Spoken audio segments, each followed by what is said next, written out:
Hey guys, welcome back. Tonight I want you to lean back, close your eyes for a second. Let's paint a picture. The year is 1000 AD. You're in the North African Sahara. It's night.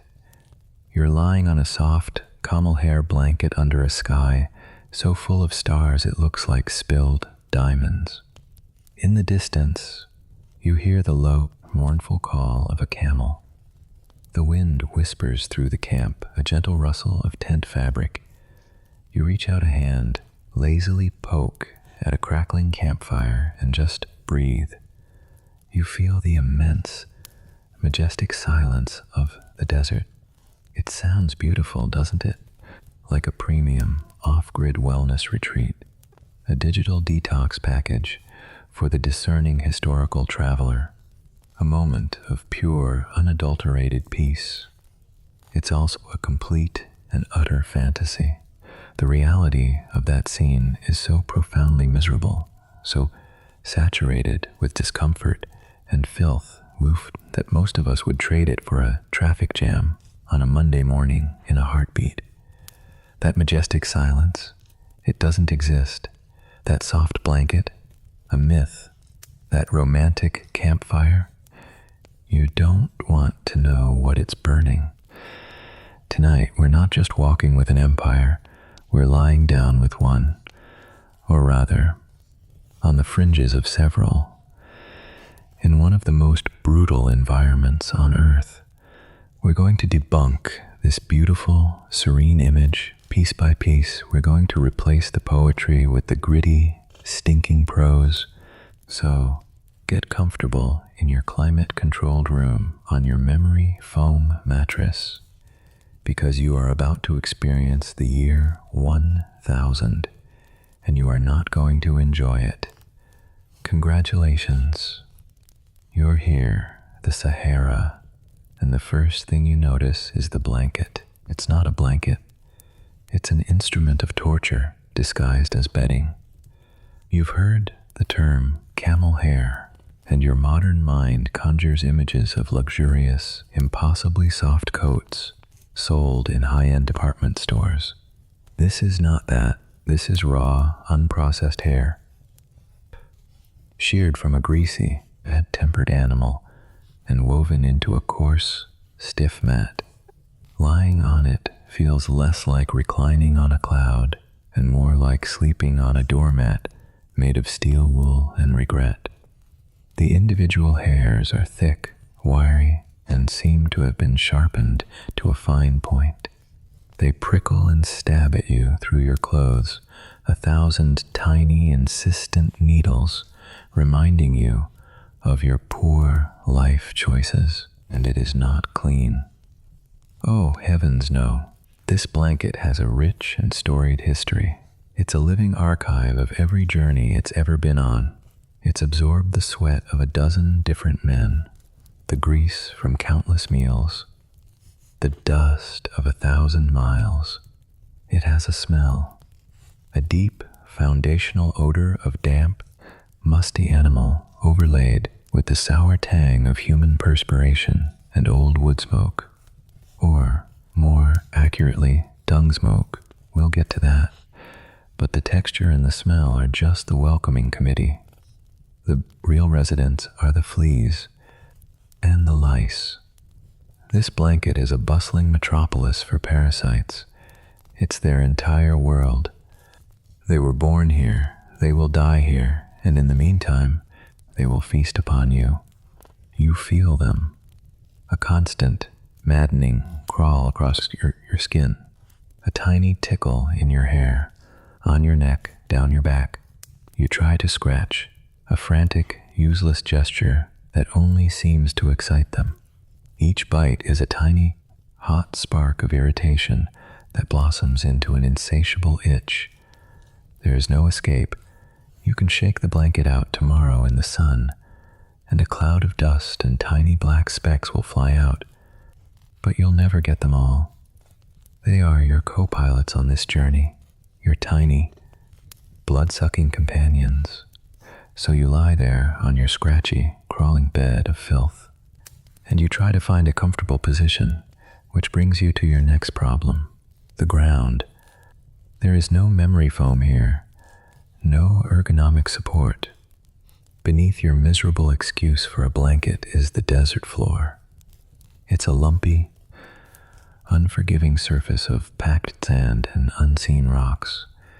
You shift your weight, and a sharp stone you didn't see in the dark digs into your hip bone. You roll onto your other side, and a different, equally malicious rock makes its presence known under your shoulder blade. The ground is a topographical map of discomfort.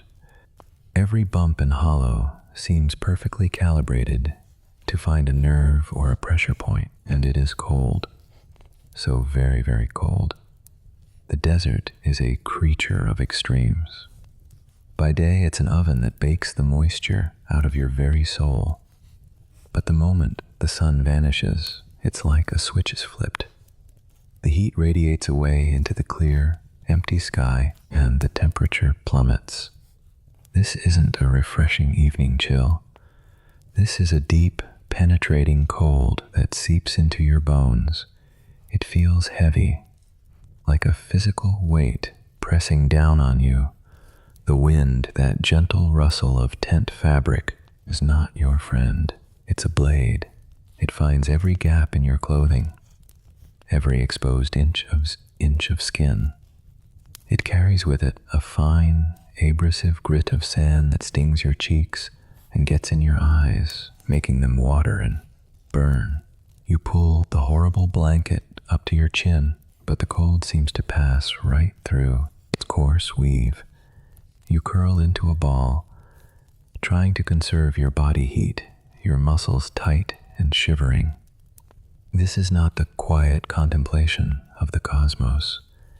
This is a low-grade battle against hypothermia. You look towards the fire for comfort. The prompt called it a crackling campfire, a lovely image, logs of fragrant wood blazing merrily, casting a warm golden glow. Let's adjust that. Where, exactly, do you think they found a plentiful supply of wood in the middle of the Sahara? There are no forests here, no convenient lumber yards. The fuel for this fire, the source of your warmth and your only light, is camel dung. Dried, hardened patties of animal waste. That is what you are burning. You reached out your hand to gently poke it. Think about that. You are poking a pile of burning excrement. The smoke that drifts towards you isn't the pleasant, nostalgic scent of a bonfire. It's a thin, acrid, eye-watering smoke that smells faintly of, well, exactly what it is. It stings your nostrils and coats the back of your throat with a bitter film. The gentle crackle is the sound of desiccated fecal matter, combusting.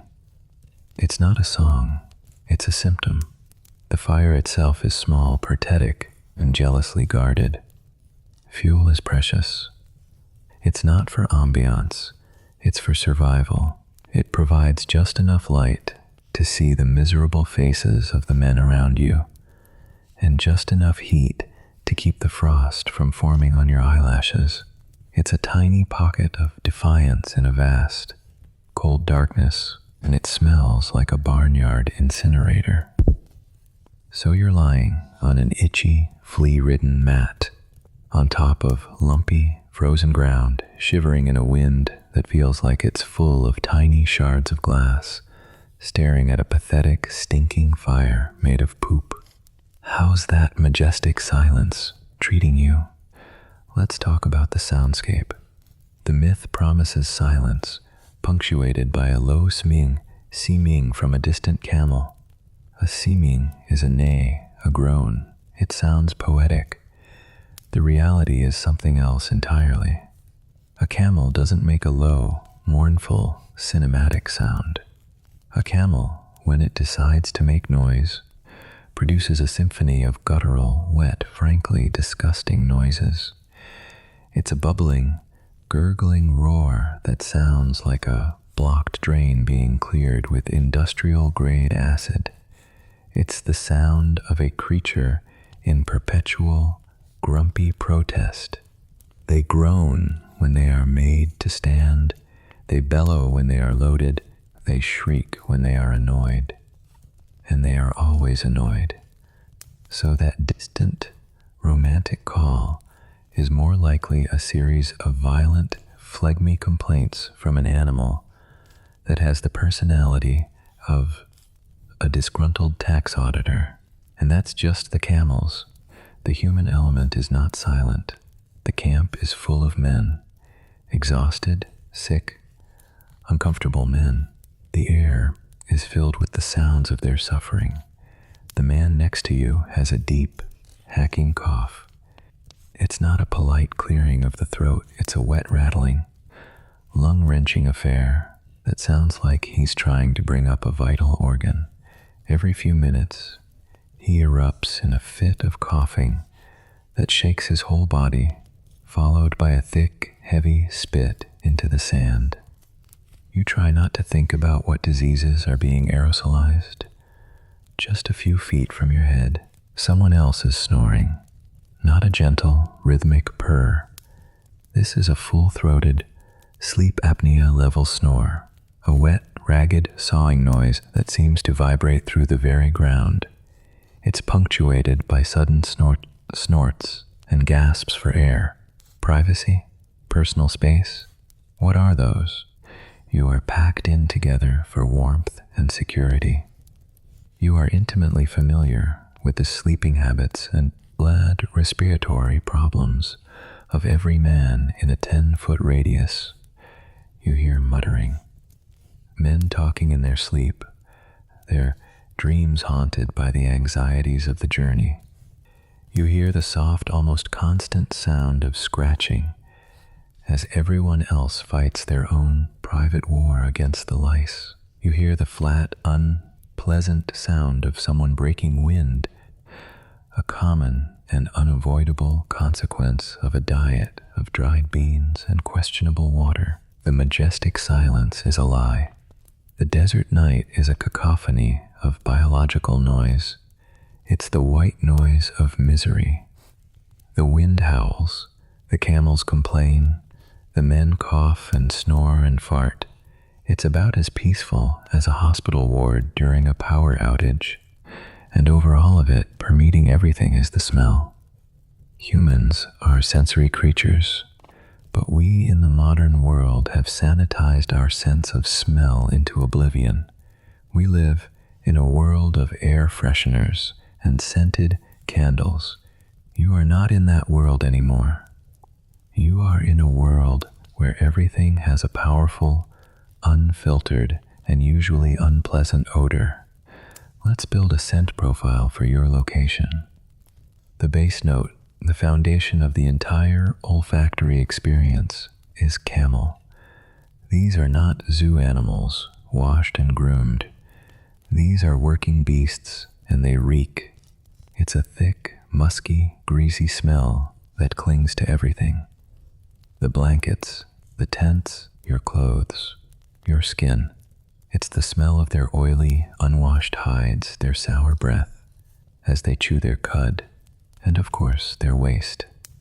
The ammonia tang of their urine is sharp and ever-present.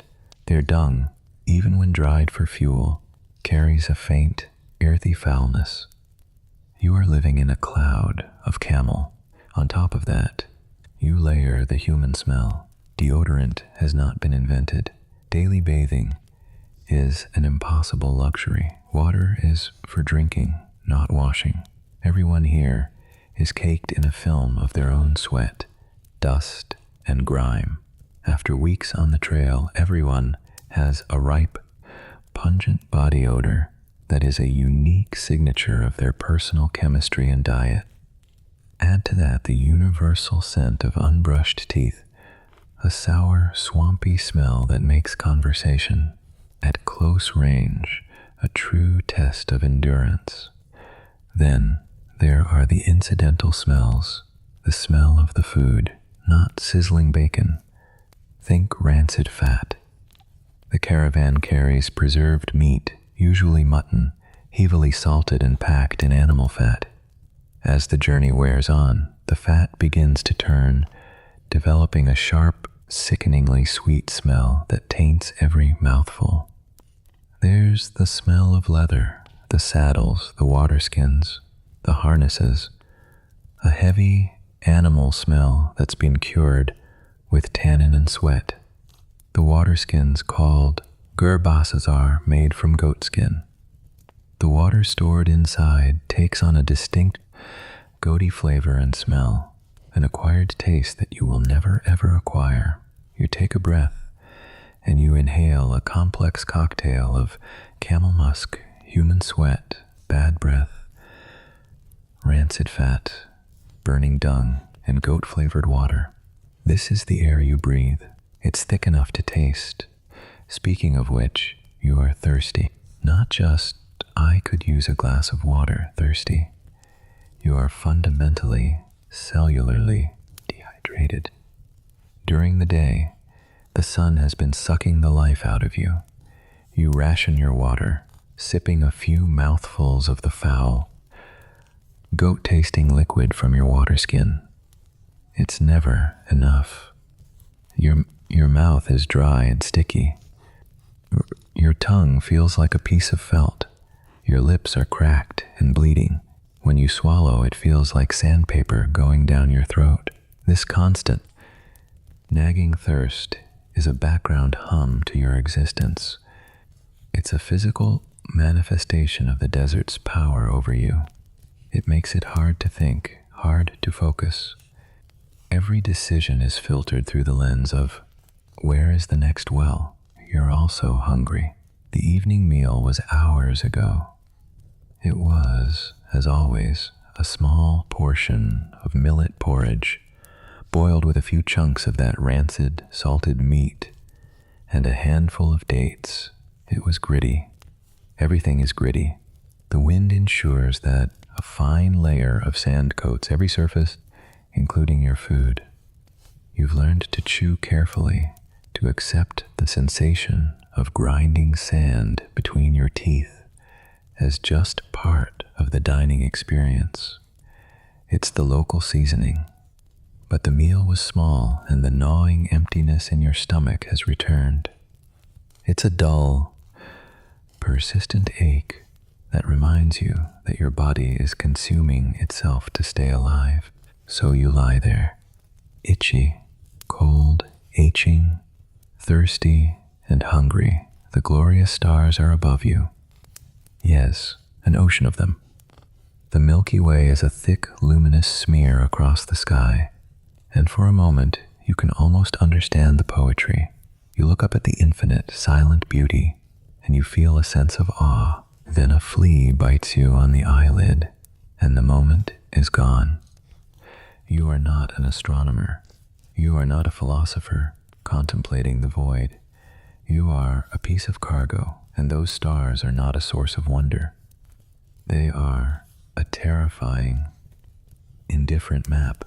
They show you just how vast this emptiness is, and how small and fragile you are within it. They are the same stars that will look down on your desiccated corpse if your caravan leader makes one wrong turn. Their beauty is the beauty of a predator, perfect, deadly, and utterly without mercy. Who are you anyway? What are you doing here? You're not a mighty Berber chieftain, a master of the sands.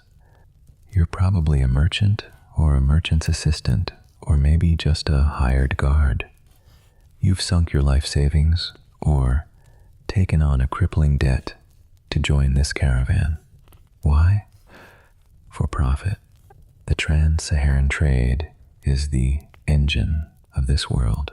You are risking your life to haul something from one side of this hellscape to the other. Maybe you're hauling salt. Giant, heavy slabs of it, mined from the northern salt flats, worth more than gold in the empires of the Sahel. So you are risking death by dehydration to carry crystallized sodium chloride to people who will use it to preserve their food. it feels like a cosmic joke. Or maybe you're on the more lucrative southbound route. Maybe your caravan is laden with textiles, beads, and weapons. And maybe, just maybe, it's also carrying gold. The legendary gold of Ghana. If that's the case, the tension in the camp is even thicker. The guards are not your friends.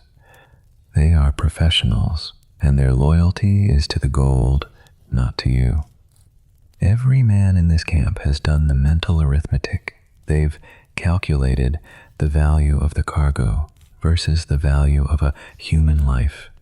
And you are on the wrong side of that equation. You don't sleep deeply. You sleep with one eye open, listening for the sound of a knife being drawn from its sheath. And then there's the darkest possibility, the most valuable commodity of all, slaves.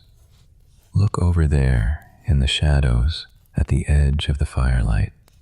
See that quiet, huddled group of figures? They are chained together, men, women, and children, captured in raids far to the south. They are the real cargo. They have no blankets, not even the itchy, lice-infested kind. They have less food, less water. Their silence is not the silence of peace. It's the silence of utter despair. Their presence adds another layer of horror to the scene. You are not just a participant in a commercial enterprise. You are complicit in a machine that trades in human suffering. You try not to look at them. I'll try not to meet their eyes. It's easier that way. This is your reality. A world stripped of all comfort, all dignity, all pretense. You are not feeling the desert's majesty. You are enduring it. You are a collection of primitive urges. The need for warmth, the need for water, need to scratch an itch. Your higher thoughts have been burned away by the sun and frozen out by the cold. Your world has shrunk to the few feet of sand around your miserable blanket. You roll over again, trying to find a new position that doesn't involve a sharp rock. The hacking cough of your neighbor starts up again, a wet, percussive sound in the cold air. A camel lets out a bubbling groan of complaint. The wind picks up, flinging another handful of sand into your face. You can feel the grit between your teeth. You close your eyes, but you can't sleep. You just lie there, a tiny, insignificant bundle of discomfort, listening to the sounds of the desert night. Not the romantic version, the real one. The one that's filled with coughing and itching and the quiet, desperate business of survival. And you think about your destination. Another oasis, still days away, and you think about the journey back. Weeks more of this, months maybe. The good news is, if you survive, you might make a small profit. The bad news is, the odds of survival are not what you would call statistically encouraging. Dehydration, disease, getting lost, bandits. The desert has 1,000 ways to claim you. Your career choice feels in this moment spectacularly ill-advised. There is no customer service line to call. There is no escape clause in your contract. So, lie back down on your bed of insects and thorns. Pull the stinking, useless blanket a little tighter.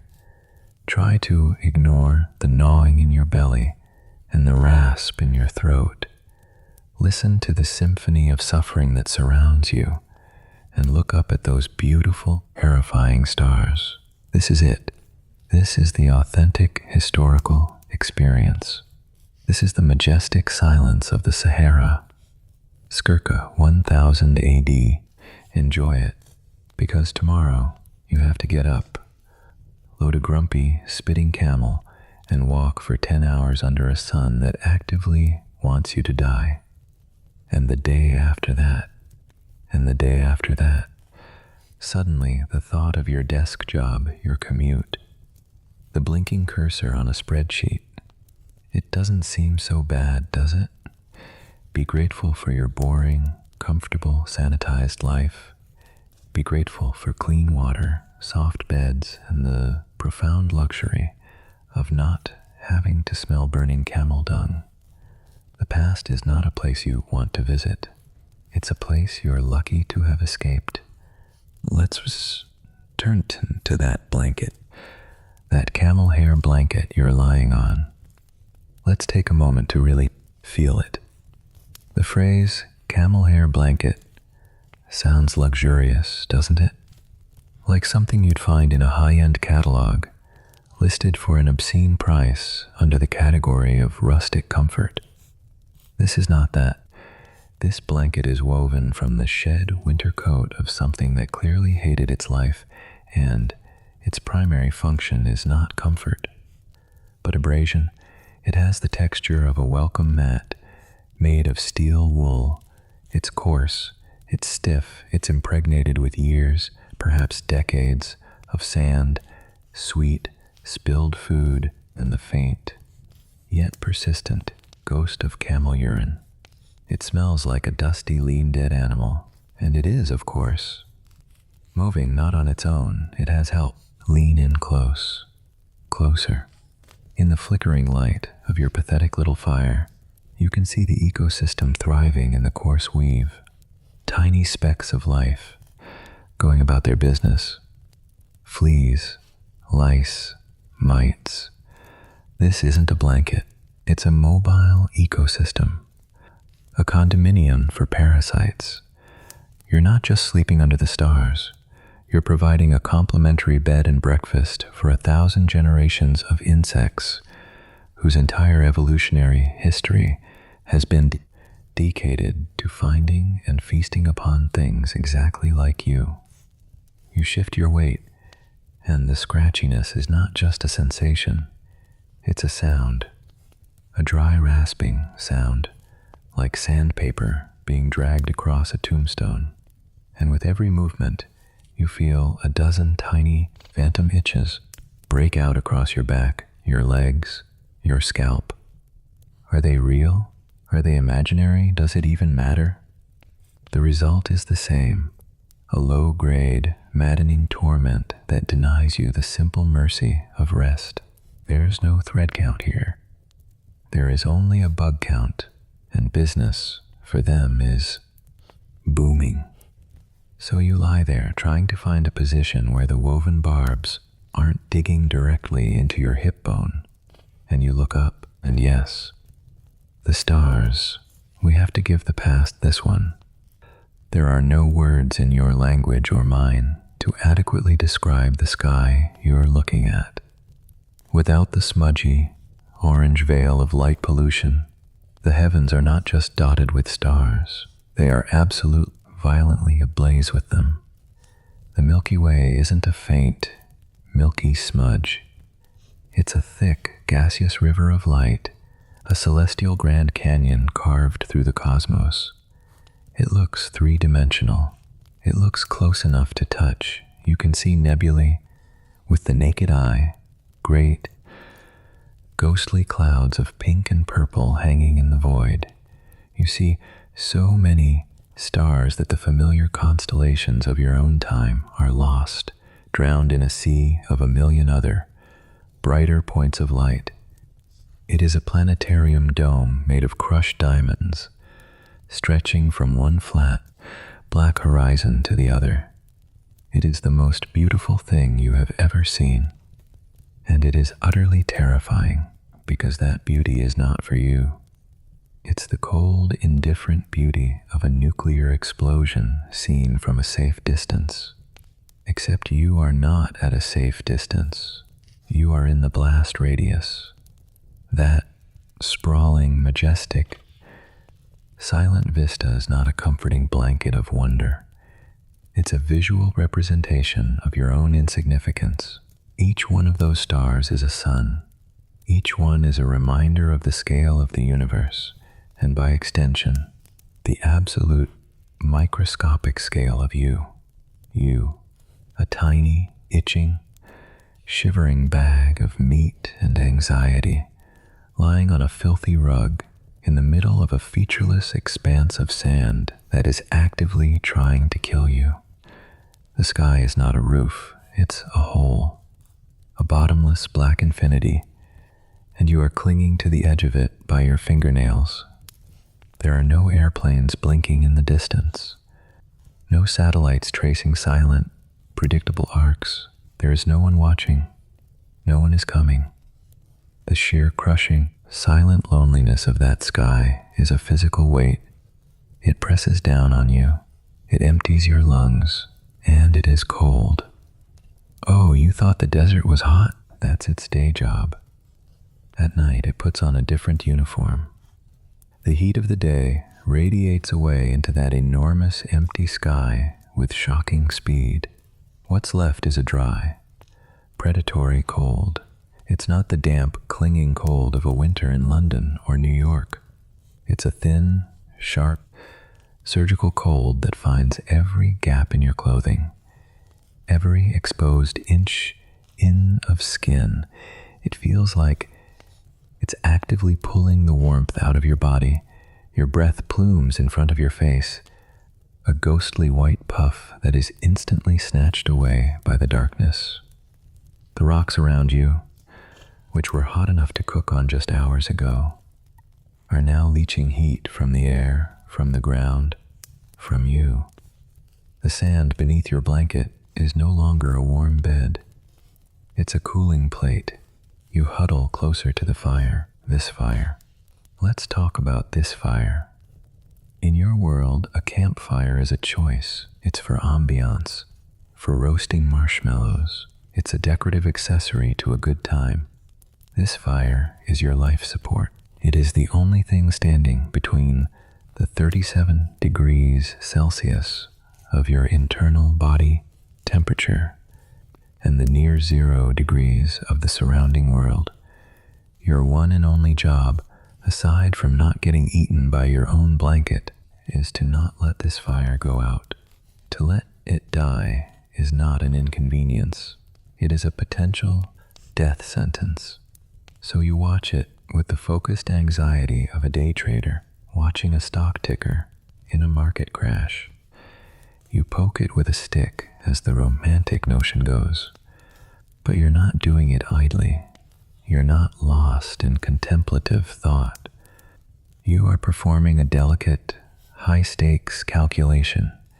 You are managing a scarce resource. That wood you're burning, it's not wood. Look closer. It's not a neatly chopped log from a forest. Where would you get a log in the middle of the Sahara? Did you pack one in your carry-on? No. What you are burning is dried camel dung. Congratulations, you're a connoisseur of burning feces. You've been collecting it all day. Every time one of the camels obliges, it's a little gift from God. You let it bake in the sun until it's a hard, dry, fibrous puck. And now you are feeding it, piece by precious piece, into the flames. Let's talk about the smell. It's not the acrid chemical stench you might imagine.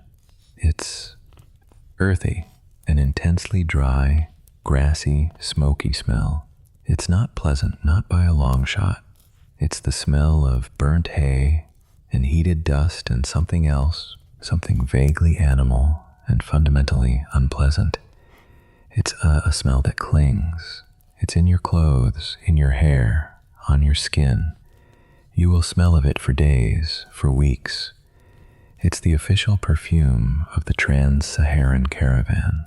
Not exactly Eau de Savage from Dior. More like Eau de Survivor. Every crackle and pop of that fire is a small victory. The light it casts is a tiny flickering bubble of safety in an ocean of black. It keeps the absolute dark at bay. Just a few feet away, it keeps the worst of the cold from settling into your bones, and maybe, just maybe, it persuades the things that move in the dark to keep their distance. You have no idea what's out there, beyond the circle of light. You just know that you are a soft, warm, calorie-rich anomaly in a world of cold, hard, and hungry. Your fire is a sign that says, go somewhere else. And the sound. The prompt mentions the desert's silence and majesty. Let's debunk silence. There is no silence here. Your modern ears, accustomed to the constant, low-level hum of refrigerators, air conditioning, and distant traffic, would interpret this as silence. But it's not. It's a different kind of noise.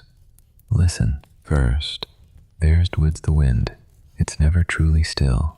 It's a constant, sibilant whisper. It's the sound of fine grains of sand skittering across the surface of coarser grains of sand, a million tiny, scratching noises. It's the sound of the world being slowly ground down to dust. It gets in your ears, your nose, your mouth. You'll be tasting it in the morning. A fine grit between your teeth. Then there are the camels. The romantic notion is a low, distant bellow. The reality is a symphony of biological horror. A camel at rest is one of the most audibly disgusting creatures in the animal kingdom. They are not silent, stoic beasts. They are a collection of plumbing problems in a fur coat. You hear a low, rumbling gurgle, like a blocked drain in a cheap apartment building. That's the sound of one of the 4 stomach compartments doing something. You hear a wet, hacking cough, followed by a sound like someone trying to gargle a bucket of wallpaper paste. That's the sound of cud being regurgitated for a second, or third. Chew. It's a process, a very, very moist process. You hear groans, deep, guttural, world-weary groans that seem to emanate from the very soul of the animal. A sound that says, I exist and I am in pain. You hear the sudden, sharp hiss and pop of a camel spitting, not a gentle expectoration. A camel's spit is a projectile, a wad of semi-digested food and stomach fluid launched with surprising accuracy and a palpable sense of malice. You hear the creak of their leathery knees as they shift their immense weight.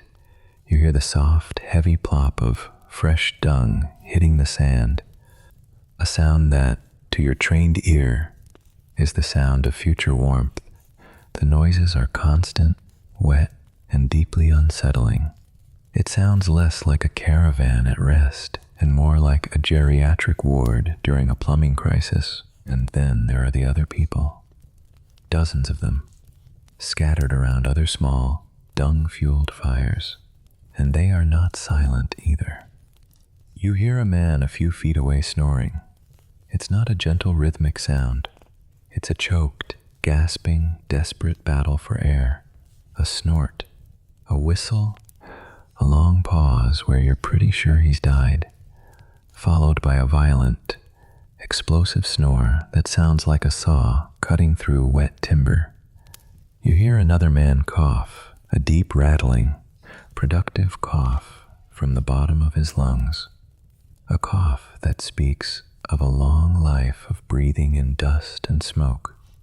Is it just a cough, or is it the beginning of the lung fever that will take 3 more men before you reach the next oasis? You don't know. You just listen, and you hope the wind is blowing the germs away from you. You hear whispers in languages you don't understand. Berber dialects, maybe Soninke, maybe an early form of Arabic. Men murmuring, arguing, praying. The camp is a temporary city, and the city is never silent. So no, it's not silent. It's full of sounds, the sound of survival. And every single one of them is a reminder that you are not alone, but you are also not safe. Privacy? What's that? Personal space? A novel concept you'll be working on for the next 1,000 years. Right now, you're in an open concept living arrangement with 50 other men and 100 disgusting camels. You roll over again on your pest-ridden blanket, trying to ignore the symphony of digestive distress and existential despair. The sharp edge of a stone you failed to clear digs into your ribs. Your water skin is lying next to you. You know you should drink. You've been sweating all day, losing salt and water, but you also know what the water tastes like.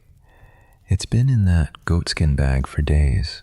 It has the distinct flavor of leather, goat, and a faint, swampy note of algae. It's warm, and it's precious. Every sip you take tonight is a sip you can't take tomorrow, under a sun that will try to boil the fluid in your eyeballs. So you hesitate. Thirst now, or more thirst later, it's a constant, miserable negotiation. You think about food. Dinner was a handful of dried dates, their sweetness, a welcome but fleeting pleasure, and a piece of bread baked days ago that is now so hard you could use it to sharpen a knife. A piece of bread that was, of course, liberally seasoned with sand. Everything has sand in it. The water, the food, the air. You're slowly turning into a geological formation. You are uncomfortable. You are cold. You are thirsty. You are surrounded by filth and noise. You are lying on a blanket of bugs under a sky designed to induce existential dread next to a fire of burning poop. The prompt you were given mentioned feeling the desert's silence and majesty. Are you feeling it yet? The majesty, you realize, is the part that's trying to kill you. The majesty is the sheer, unblinking hostility of the environment. The silence isn't peaceful. It's the absence of help. It's the sound of the universe not caring if you live or die. This isn't a landscape for poets. It's a landscape for geologists and undertakers. You pull the scratchy blanket up to your chin. The smell is overpowering. Dust, old wool, faint camel, and the ever-present aroma of dung smoke. You close your eyes, but the stars are still there, burned onto the inside of your eyelids. You can still hear the man snoring, the camels gurgling, the wind whispering its sandy threats. This is not a transcendent spiritual experience. This is a hostage situation, and the desert is holding all the cards. The majesty is in its power. Your role is simply to endure it, to survive it. You are a guest in a house that does not want you, a house that will patiently wait for you to make a mistake. The good news is you've made it through another evening. The bad news is morning is only a few hours away, and with it comes the sun and the flies and another day of walking, another day of rationing water that tastes like a boot, another day in this majestic, silent, glorious, soul-crushing hell. You try to find sleep, but sleep is a luxury. Tonight, like every other night, you will simply settle for a few hours of fitful, itching, cold-dampened unconsciousness, and you will call it rest, and you will be grateful for it. So, let's talk about the night, the part of the journey you've been secretly looking forward to. You've seen the paintings, you've read the poetry, the romantic ideal of the desert night, a cool, welcome respite from the sun's tyranny, a blanket of profound silence, broken only by the gentle crackle of a campfire. Above you, an infinite canopy of stars, so close you could almost touch them, a time for quiet contemplation, for feeling a deep spiritual connection to the vastness of the universe. That's the myth. Let's lie down and experience the reality. You're on your sleeping mat. Let's not call it a camel wool blanket. That sounds far too comfortable, like something you'd buy from a high-end catalog for a small fortune. This is not that. This is a coarse, brutally functional piece of woven animal hair. It hasn't been washed since it was sheared from a camel that probably died of old age and regret. It smells like it, a thick, greasy animal scent, layered with years of sweat from other men who have slept on it, and the faint, sour aroma of something that might have been spilled and never cleaned. It's stiff, and it scratches your skin through your clothes. You shift, trying to find a comfortable position, but the fabric feels like it's woven from sandpaper and wire. And it's alive. Oh, not in a magical way, in a very, very literal way.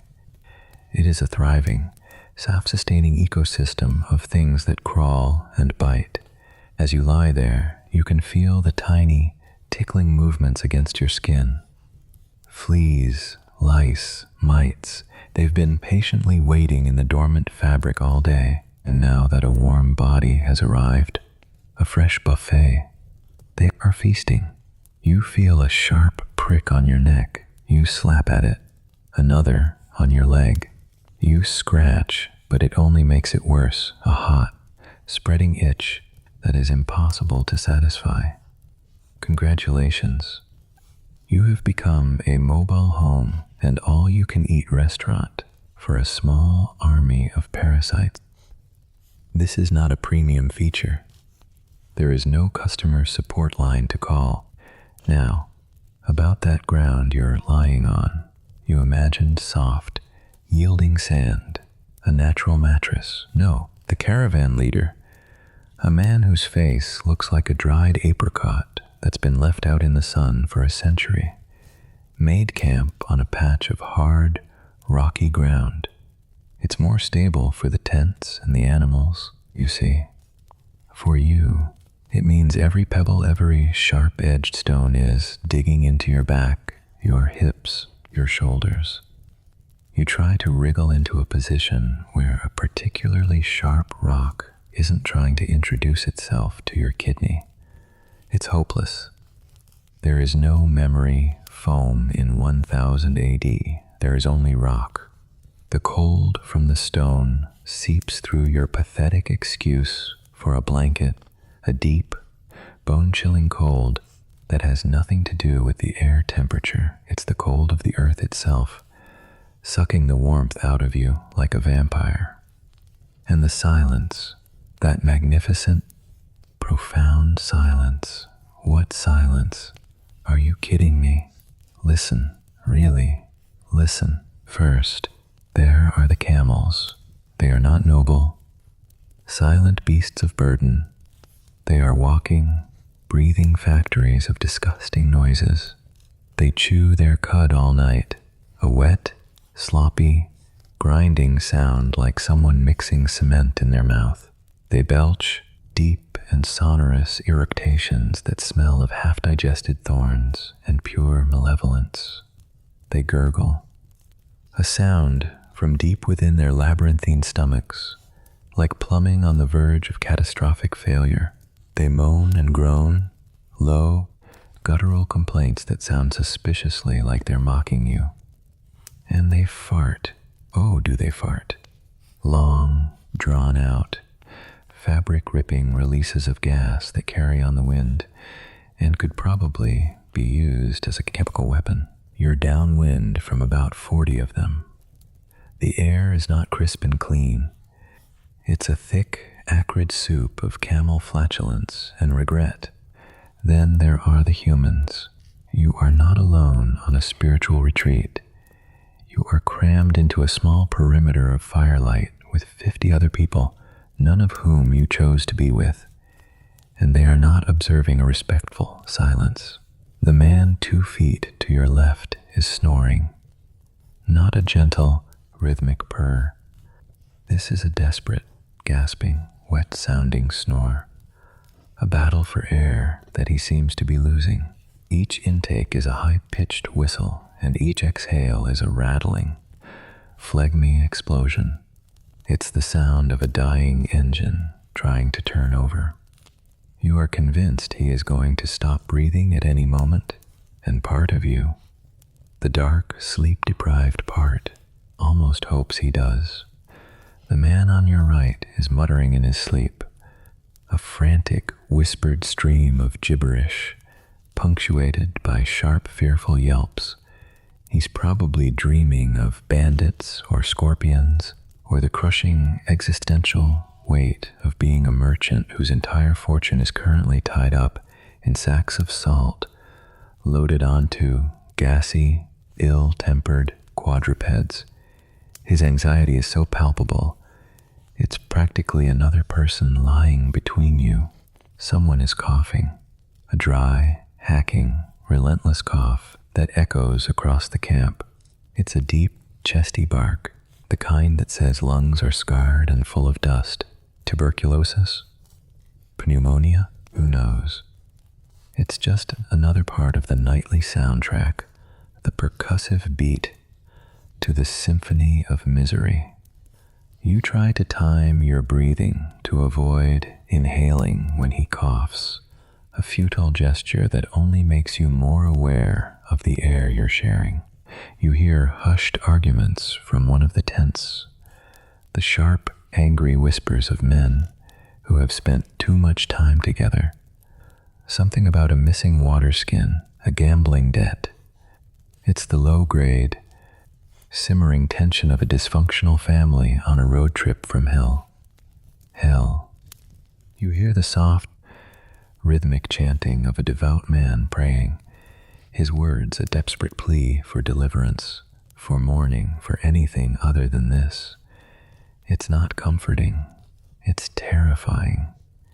It reminds you how much there is to be afraid of. So, no, not silent.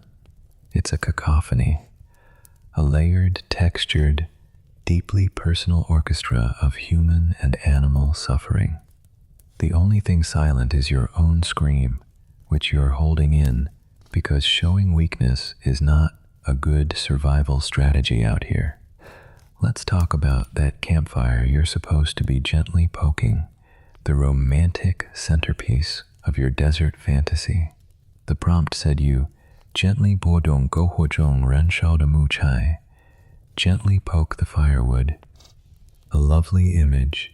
The reality is that the fire is a source of constant, low-level anxiety. The fuel is not beautiful, uniform logs of oak.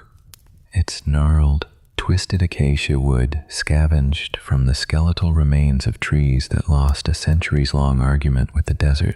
Or, more likely, it's dried camel dung. Yes, you are burning the processed waste of the animals whose farts are currently poisoning your air supply. It's the circle of life, and it stinks. The smoke doesn't drift gracefully up to the heavens. The wind, which is never gentle, whips it around in unpredictable eddies. For a few blissful moments, it blows away from you. Then the wind shifts. A thick, acrid cloud billows directly into your face. Your eyes sting, watering uncontrollably. You choke, a dry, ragged cough tearing from your throat, and now you're contributing to the nightly cough fest. The smoke smells of bitter wood, scorched dung, and the ghosts of 1,000 terrible meals cooked over it. The fire is not for ambiance. It's for survival. It's the only thing keeping the crushing, absolute cold of the desert night at bay. But you can't get too close, or the sparks will catch your woolen cloak and you'll go up like a torch. You can't be too far, or the cold will creep back in, gnawing at your fingers and toes. So you, and everyone else, are constantly shifting, a miserable little dance of proximity and self-preservation. It's also a beacon, a bright, warm, welcoming circle of light that says to anything with predatory instincts for miles around, here we are, a collection of slow, soft-skinned mammals full of delicious meat and fluids. Come and get it. The firelight pushes the darkness back, but it makes the darkness that remains feel deeper, more menacing. It creates long, dancing shadows that twist the familiar shapes of camels and baggage into monstrous forms. You stare into the blackness beyond the fire's reach, and your mind populates it with every horror you can imagine. Bandits on silent feet, a lion displaced from its usual territory, a pack of jackals, their eyes gleaming just beyond the light. Every snap and pop of the burning wood makes you jump. Was that the fire? Or a footstep? Was that a coal settling, or the hiss of a snake? Your gentle poke of the fire is less a contemplative act, and more a desperate, nervous twitch, a way to feel like you're doing something, anything, to keep the great, dark, hungry unknown at bay. And the stars, the Wu Yin de Sinkon, the endless starry sky. Yes, they are there, and they are spectacular. You've never seen anything like it. With no light pollution, the Milky Way is a thick, shimmering band of light, a celestial river flowing across the blackness. The constellations are so bright they seem three-dimensional. It is, for a fleeting moment, beautiful. Then the beauty curdles into terror. That vast, magnificent emptiness is not a comforting blanket. It's a crushing reminder of your own insignificance. You are a tiny, soft, temporary speck of organic matter, clinging to a slightly larger rock, lost in an ocean of cold, indifferent fire and absolute nothingness. There is no one to hear you scream out here, because the universe is not listening. Those stars are not friendly twinkles. They are distant, violent explosions of gas, and they don't care if you live or die. They are also a map you can't read. The caravan leader, the Berber guards, they can navigate by these stars as easily as you navigate a city block. They look up and see a road. You look up and see a terrifying, beautiful, and utterly alien pattern.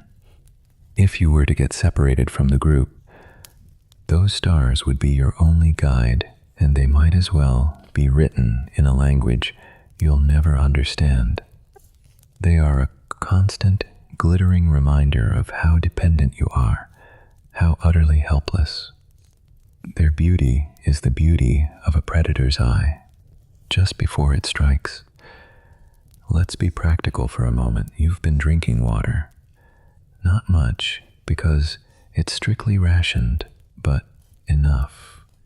And now, your 21st century, well-hydrated bladder is sending urgent signals you need to relieve yourself. What do? This isn't your ensuite bathroom. There is no restroom for 100 miles. Your options are limited and terrible. Option 1, stay put, hold it. Try to will your kidneys to cease production. This will lead to a night of agonizing, cramp-inducing discomfort, and you will not sleep a wink. You will lie there, every jiggle and jostle a fresh wave of misery, focusing on nothing but the insistent, painful pressure in your lower abdomen. Option 2, the discreet, in-place solution. You try to wriggle into a position where you can relieve yourself without getting up, hoping the sand will absorb the evidence. This is a high-risk maneuver. You will likely fail, soaking your clothes and your already disgusting sleeping blanket. Now, you are not only cold, itchy, and uncomfortable, but also damp and smelling of urine. The men sleeping near you, who have the olfactory senses of bloodhounds, will notice. You will be subtly, or not so subtly, ostracized. Your social credit score in this caravan has just plummeted. Option 3, the walk of shame. You have to get up. You have to leave the relative safety of the fire. You quietly untangle yourself from your scratchy blanket, trying not to disturb the snoring man or the sleep mutterer. You stand up. The cold hits you like a physical blow.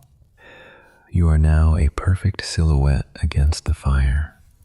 Every guard, every sleepless merchant sees you. They know exactly what you're doing. You have to walk away from the light, into the darkness. The ground is uneven. You can't see what you're stepping on. Every step is a gamble. Is that a rock or a pile of camel dung? Is that a rustle of wind in a dry bush or a scorpion skittering away from your foot? You remember the caravan master's warning at the start of the journey. Shake out your boots in the morning for scorpions. Don't wander at night. For snakes. The horned viper, the color of sand, loves to bury itself at night, waiting for something warm to pass by. Your heart is pounding. Every shadow is a threat. You move just far enough away that you feel you have a sliver of privacy, but not so far that you can't see the comforting glow of the fire. You are completely exposed. You do your business as quickly as possible.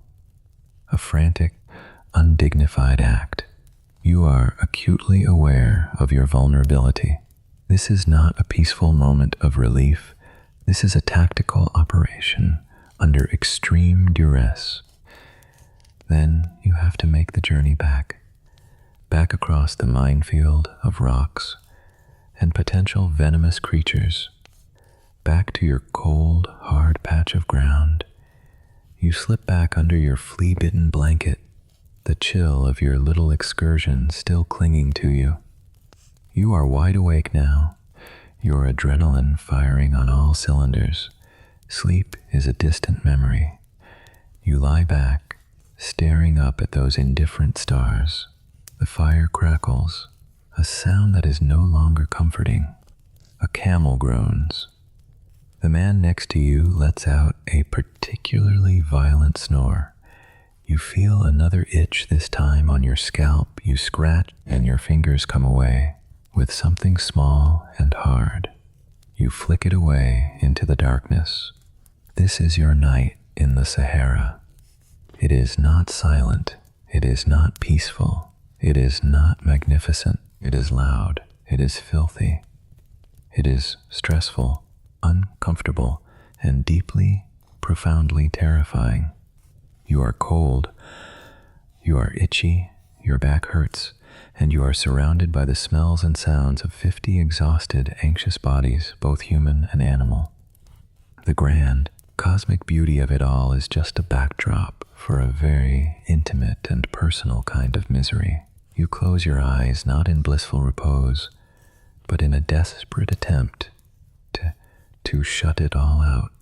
You pray for morning, not for the beauty of the sunrise, but for the sun's heat, for the end of the noises, the end of the cold, the end of the things that crawl in the dark. The myth is a beautiful lie. The reality is a long, cold, itchy, and terrifying wait for the sun, and you have another 6 hours of it to go. Good luck. Try not to think about the vipers. So, you've survived the day. Congratulations. That's not a small achievement out here. The sun, your personal tormentor for the last 12 hours, has finally clocked out, leaving you in the care of its colder, more indifferent sibling. The night. You lie back on what someone generously called a blanket. It's woven from camel hair, which sounds rustic and charming until you actually feel it. The texture is less cozy artisan throw and more industrial-grade scouring pad. Each coarse fiber seems individually determined to exfoliate your skin down to the bone. It smells faintly of wet animal, dust, and the lingering resentment of the camel it was taken from. There is no memory foam here. There is no thread count. There is no thread count. There is only scratchiness and the dawning realization that your modern standards of comfort are a hilarious joke in this timeline. you're staring up at the sky. And yes, it's magnificent, utterly, terrifyingly magnificent. There's no light pollution, no smog, no skyscraper blocking your view. You can see everything. Every star, every nebula, every distant galaxy is blazing with a cold, silent intensity that you've only ever seen in a planetarium.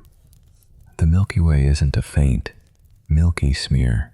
It's a thick churning river of light, a celestial scar torn across the velvet black. It's beautiful for about 5 minutes. Then the scale of it starts to press down on you. It's not inspiring, it's crushing. You are not a wanderer filled with romantic awe. You are a tiny, insignificant speck of organic matter on a slightly larger speck of rock, adrift in an abyss so vast it defies comprehension. Each one of those stars is a sun, perhaps with its own planets, its own deserts, its own miserable specks of life, huddling around their own pathetic fires. The silence up there is absolute, a perfect, unending void. It makes the quiet of the desert seem loud by comparison. You feel an agoraphobia of the soul, a primal fear of the sheer, empty size of everything. This isn't a screensaver. It's an existential crisis with a view. You decide to focus on something smaller, something you can control, the fire. You reach out and poke the embers with a stick. A shower of orange sparks dances upwards, tiny defiant stars against the overwhelming canopy above, for winking out into nothing. The wood cracks with a dry, satisfying pop, except it isn't wood. Not really. Wood is a luxury item, a resource far too precious to burn for mere warmth. What you're poking is a carefully curated collection of dried acacia roots, scrub brush, and the star of the show, camel dung. Yes, you're warming your hands over a pile of burning excrement. Inhale deeply. That acrid, smoky scent isn't the romantic perfume of a pine campfire. It's the ghost of a camel's half-digested lunch. It has a uniquely pungent, earthy aroma that clings to the back of your throat and seasons the very air you breathe. It gets into your clothes, your hair, your food. After a few days, you stop noticing it, not because it goes away, but because you just permanently smell like it. It becomes your personal fragrance. Eau de Sahara. The fire is the heart of your tiny temporary universe. It's the only thing holding back the immense crushing darkness. Step 10 feet away from its flickering circle of light, and you are swallowed whole. The world ceases to exist. There hope you're no shapes, no horizons, only a profound and featureless black. The men huddled around the fire with you aren't just seeking warmth, they're seeking reality. They are confirming their own existence against the void. Let's talk about these men. Your travel companions, your caravan colleagues, your temporary, non-optional family. Privacy? What's that? You're lying shoulder to shoulder with a dozen other people, all wrapped in their own scratchy blankets, all smelling faintly of sweat, dust, and burning dung. This isn't a social gathering. It's a biological necessity. The temperature in the desert plummets at night with shocking speed. An hour ago, you were sweating now. A deep, penetrating cold is seeping up from the sand beneath you. A cold that feels like it's trying to steal the heat directly from your bones. The collective body heat of the group is the difference between shivering all night and freezing to death, except the only project you're collaborating on is not dying. You can hear them. Oh, you can hear everything.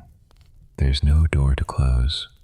No walls to muffle the symphony of the human body at rest. The man to your left, a merchant from Sigilmasa, is snoring. It's not a gentle, rhythmic rumble, it's a wet, guttural choking sound, like a drowning badger is fighting its way out of his throat. Every few minutes he gasps, falls silent for a terrifyingly long moment, and then restarts the whole cycle with a snort that makes you jump. On your other side, a younger man, a guide's apprentice, is muttering in his sleep, his words a frantic, indecipherable whisper. He twitches, his leg kicking out occasionally, bumping against yours. Further down the line, Samion coughs. It's a deep, wet, chesty cough, the kind that speaks of lungs full of dust and disease. It's a sound that echoes in the still air, a grim reminder of the fragility of health out here. Every cough, every sneeze, every groan is public information. This is open concept living, taken to its miserable extreme. The wind picks up, a low moan that skims across the endless dunes. It makes the goat hair fabric of the low-slung tent behind you flap and snap. It's a restless, lonely sound, the voice of the desert itself, and it carries with it the finest, most invasive sand you can imagine. This isn't the coarse, friendly sand of a beach. This is silica dust, a powder as fine as flour. It gets everywhere. It's in your ears, up your nose, between your teeth. You can feel the grit of it on your scalp. You'll be finding it in crevices you didn't know you had for weeks after you leave, assuming you leave. It's a constant, low-level abrasive, wearing you down one microscopic grain at a time. You shift on your blanket, trying to find a comfortable position. It's a futile exercise. The ground beneath you is not flat. It's a lumpy, uneven surface of packed sand, pebbles, and the occasional sharp rock that decided your spine was the perfect place to settle. Every time you move, the cold from the ground seems to find a new way in, slithering up your back, along your legs. Your hips ache, your back aches. Your entire body is a map of dull, persistent pain from the day's ride, a souvenir from your quality time with the camel. And then there are the other sounds. The night is not silent, far from it. Listen past the snoring and the coughing. You'll hear the camels. They are your life support system, your transportation, your walking pantry, and your first line of defense, parked in a circle around the camp. They are also deeply weird animals. They don't sleep peacefully. They groan. They sigh. They make these low, mournful, bubbling sounds from deep in their throats, a noise that sounds like plumbing in a haunted house. Every so often, one will let out a loud, distressed bellow that cuts through the night and makes your heart pound. Why? Is it a bad dream? A stomach ache? Or did it see something out there in the dark that you can't? You'll never know. You just have to lie there and listen to their unsettling complaints. They also chew, constantly. The sound of a dozen camels chewing their cud is a wet, rhythmic, grinding noise that is impossible to ignore once you notice it. It's a sound that promises they are alive, that your ride for tomorrow is still functional. But it's also deeply, profoundly irritating. It's like having someone chewing with their mouth open, right next to your ear, forever. And the smells. We've covered the fire, but that's just the opening act. The camels themselves have a powerful, musky odor, a thick, greasy smell that hangs in the cold air. Combine that with the smell of unwashed human bodies, the faint, sore scent of stale sweat, sharp tang of urine from the designated and very nearby. latrine, spot, and the ever-present aroma of burning dung. The air is a rich tapestry of unpleasantness. Your sense of smell doesn't get a break. It's constantly being assaulted by a new and interesting wave of foulness. You're hungry. Of course you're hungry. The day's journey burns a phenomenal number of calories, and the evening meal was efficient. Let's talk about dinner. You see the pot still sitting near the embers of the fire. The remains of a grayish, lumpy stew are crusted to the inside. It was made from dried meat, a handful of shriveled dates, and a lump of rancid butter, all boiled together with a precious allotment of water. The meat is the interesting part. It's called gedid. To make it, you take strips of whatever animal you can get, usually goat or camel, salt them heavily, and leave them to dry in the sun for days. The result is a tough, leathery, jerky-like substance that is almost indestructible. It can last for months without spoiling, which is its primary, and indeed only virtue. To eat it, you have to rehydrate it, which is what the stew was for. But rehydration doesn't make it tender, it just makes it chewy, unbelievably chewy. Eating it is a full-body workout for your jaw. Each bite requires a solid 5 minutes of determined mastication, during which you have ample time to contemplate its flavor. It tastes of salt, overwhelmingly of salt, and dust, and a faint, gamey, slightly off flavor that no amount of spice can fully conceal. You suspect this particular piece of meat may have known its original owner on a first-name basis before it became dinner. It's served with bread, not a fluffy, warm loaf. This is flatbread cooked on a hot rock or directly in the sand. It's dense, it's hard, and it's gritty, literally. There is sand baked into the dough. It's not an accident, it's an ingredient. It adds a certain crunch. The good news is, it fills you up. The bad news is, it feels like you're chewing on a mouthful of gravel held together with flour. You dip it in the stew to soften it, and in doing so, you collect a film of greasy, brownish liquid that tastes like salty regret. This is your 5-star dining experience. There are no appetizers. There are no desserts.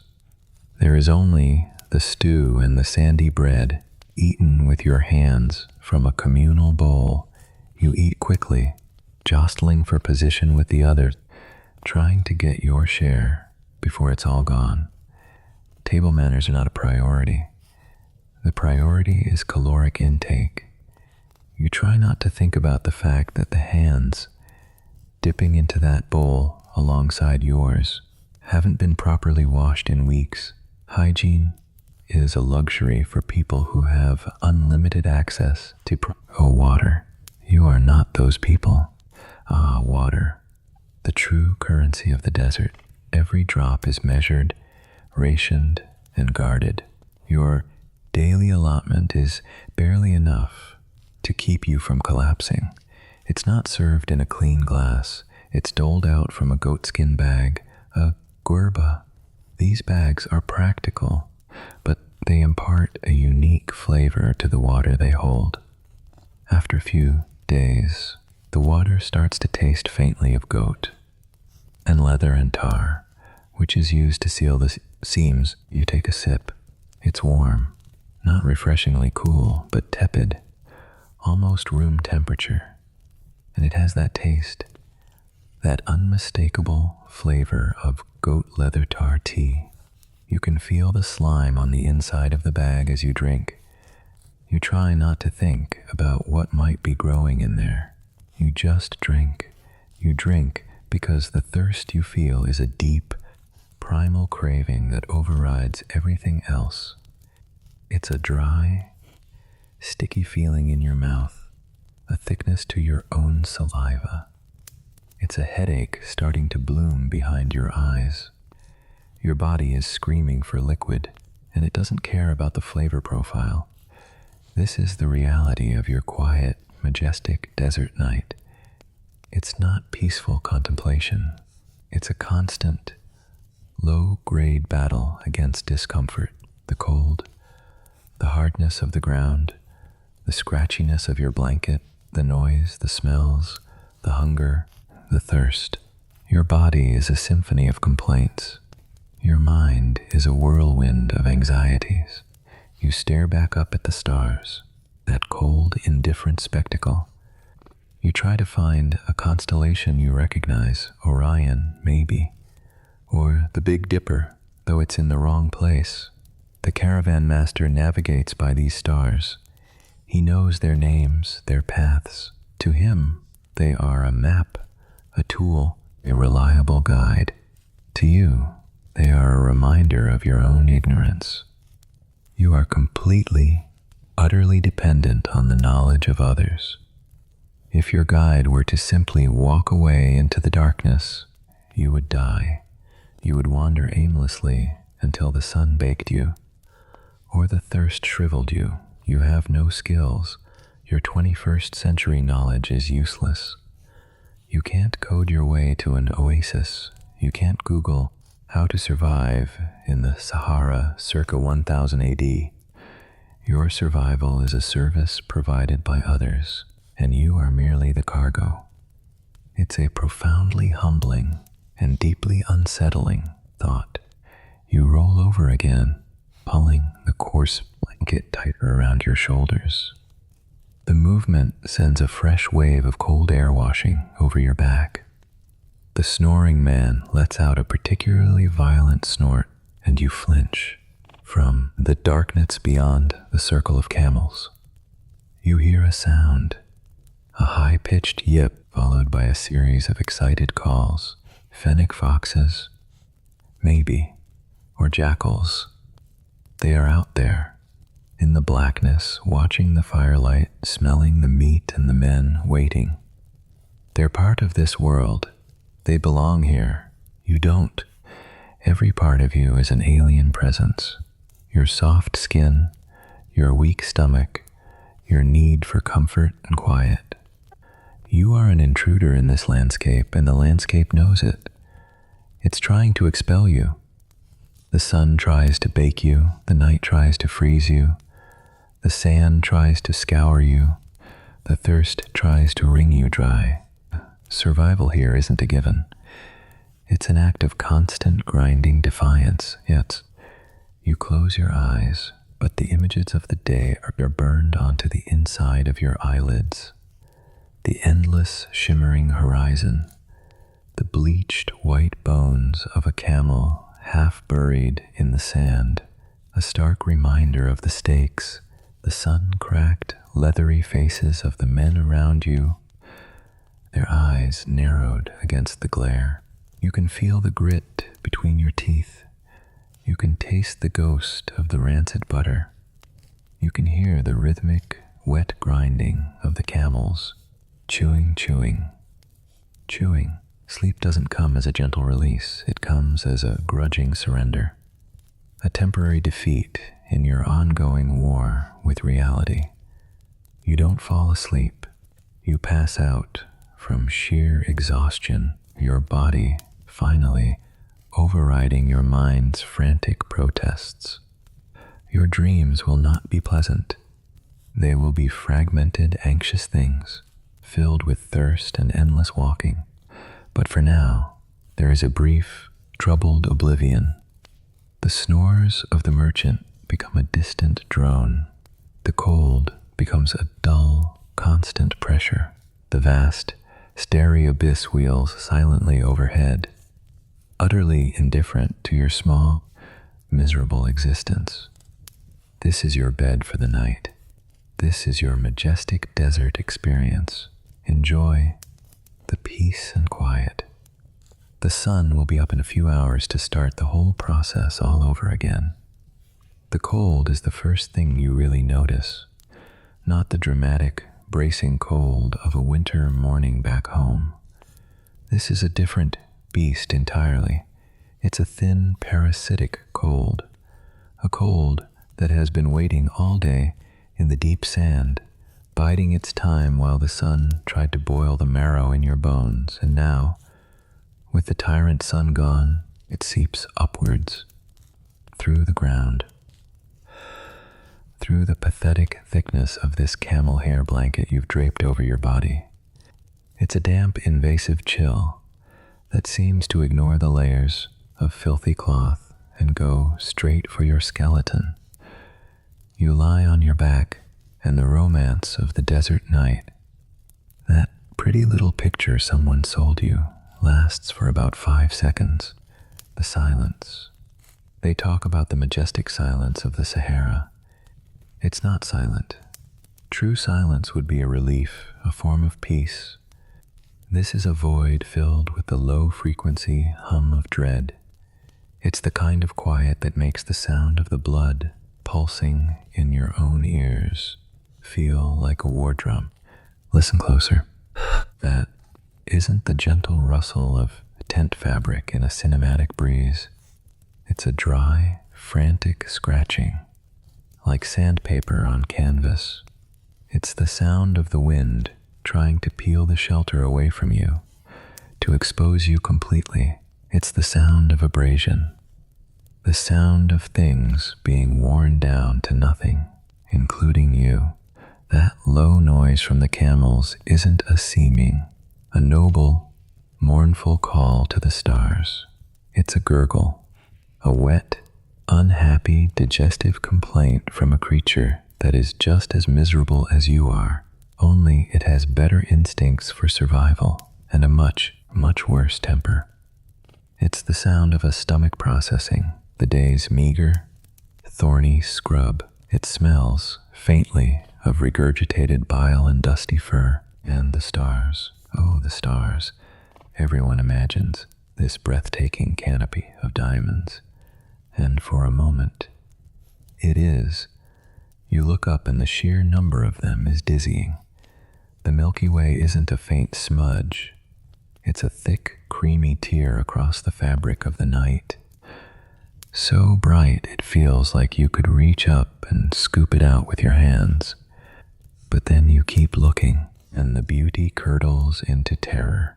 The sheer, crushing, cosmological scale of it all presses down on you. This isn't a ceiling, it's an abyss. You are an infinitesimally small speck of dying matter on a sea of sand, under an ocean of fire and nothingness. The stars stop being beautiful lights and become cold, indifferent eyes, millions of them, all staring. None of them care if you live to see the sun rise. Their message is simple and unwavering. You are alone, and you are nothing. The grandeur isn't inspiring. It's annihilating. You roll onto your side, pulling the greasy, matted blanket tighter around your shoulders. It smells of unwashed camel, unwashed human, and old sweat. You suspect something lives in it, a tiny ecosystem of lice and other things you'd rather not contemplate, but it's all you have.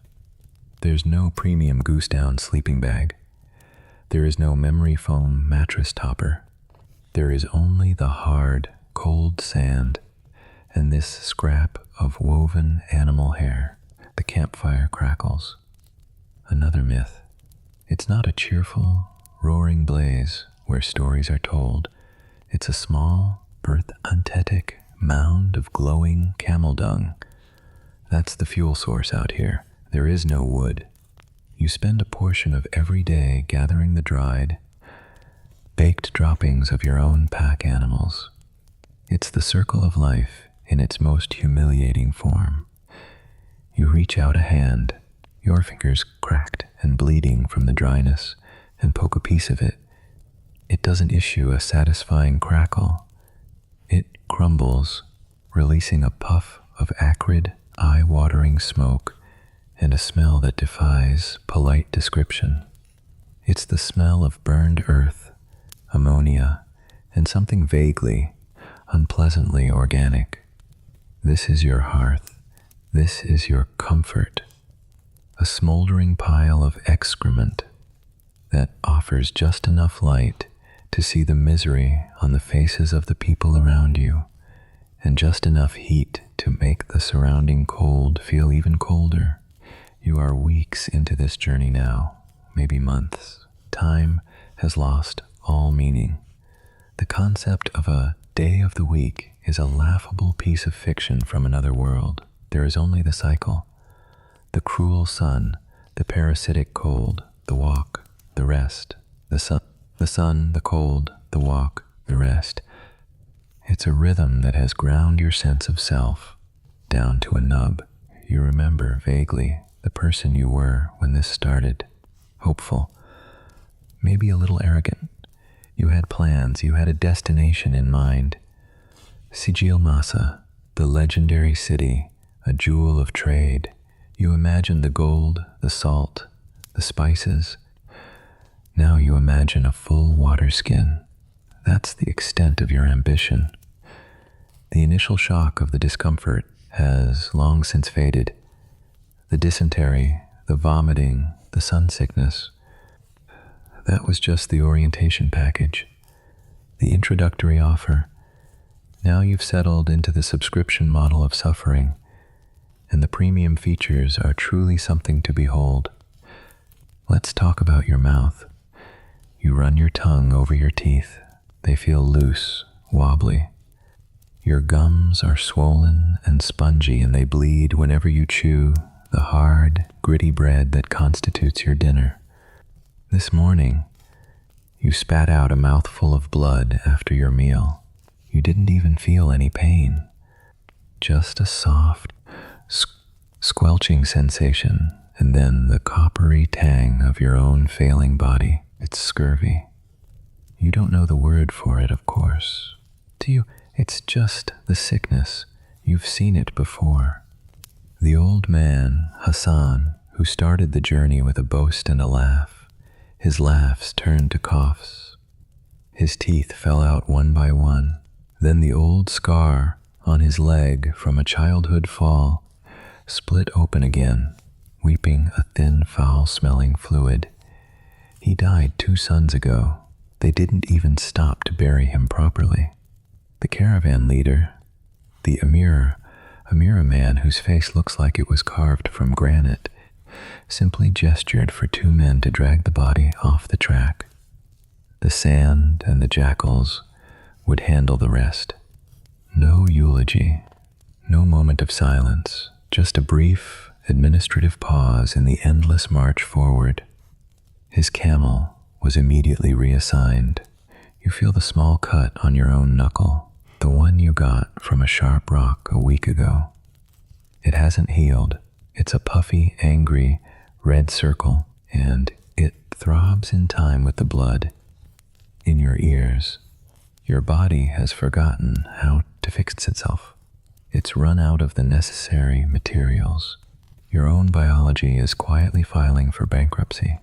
The social contract of the caravan has decayed along with your gums. In the beginning, there was a sense of community, shared meals, shared stories. Now, there is only suspicion. You don't look anyone in the eye for too long. A friendly glance could be mistaken for an appraisal of your meager belongings. Last night, a woman started screaming, a thin, piercing shriek that cut through the gurgling of the camels. Her water skin had been slashed. Not stolen, just cut.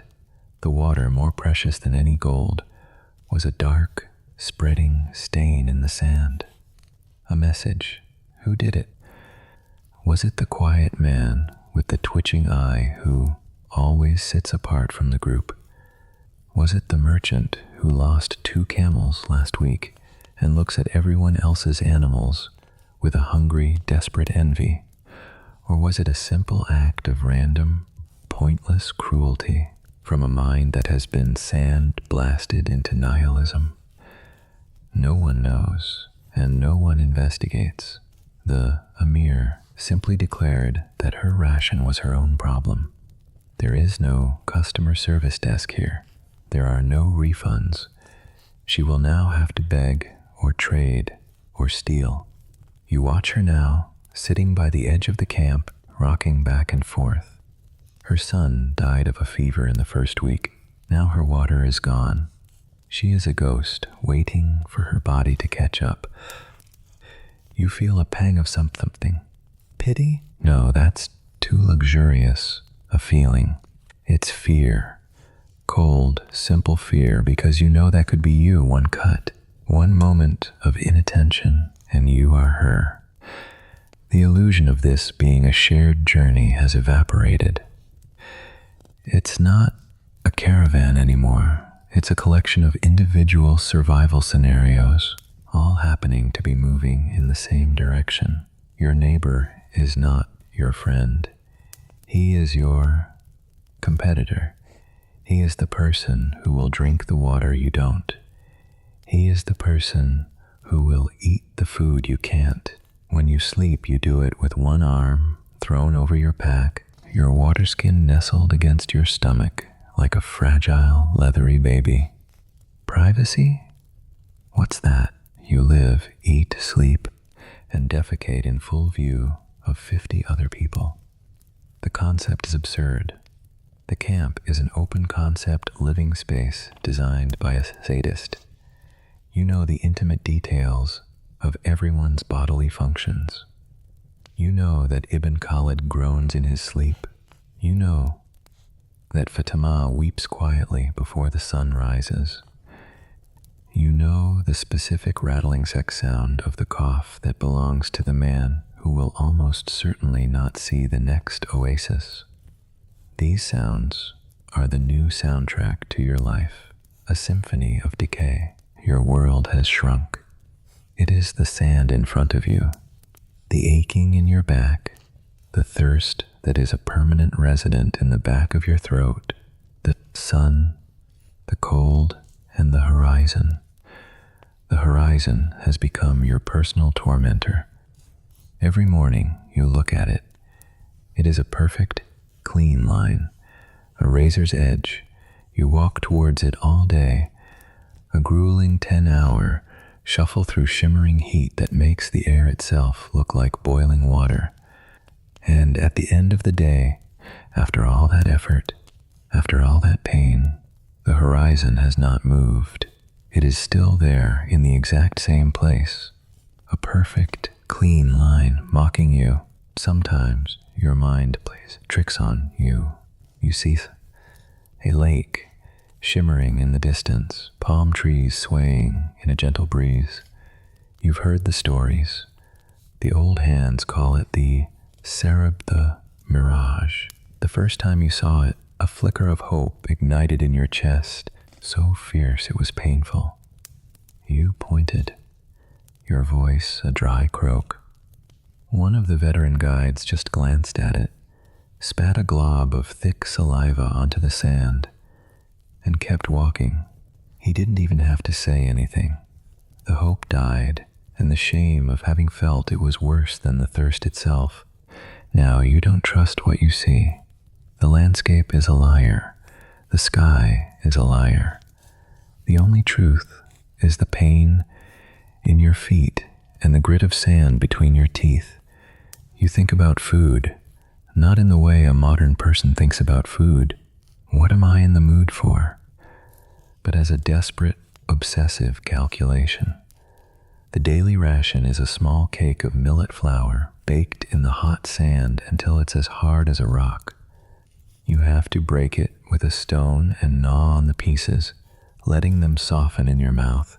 It tastes of dirt, flour, and despair. Sometimes, if a camel dies, there is meat. The good news is fresh protein. The bad news is the meat is iftari and has to be eaten quickly before it rots in the heat. The slaughter is a grim, efficient affair. The animal is bled, and its blood is collected and drunk, warm and salty. Nothing is wasted. The skin, the bones, the organs. Everything has a purpose. It's the ultimate nose-to-tail dining experience. with a 0-star rating on Yelp.